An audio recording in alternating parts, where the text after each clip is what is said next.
today's job, we had a little accident, or I guess a worker had a little accident. We're at Worldwide RV right now, and they ended up hitting the steel beam with the fork and bending it. So today I'm gonna cut the top where it's met, and I'm gonna cut as low as I can, and then I'm gonna replace a square tubing section that I'm actually gonna place a plate down and drill into the concrete so it's stable again and it's pretty much cemented in. Man, so we had to get a little creative.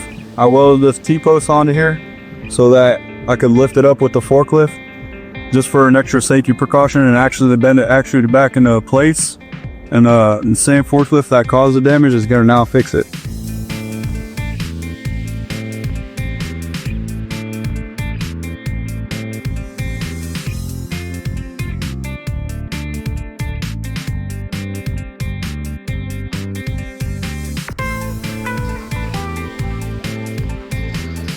So now we're gonna push this post to where it's level with the hole, cut that out, and then get ready to mount the other plate in.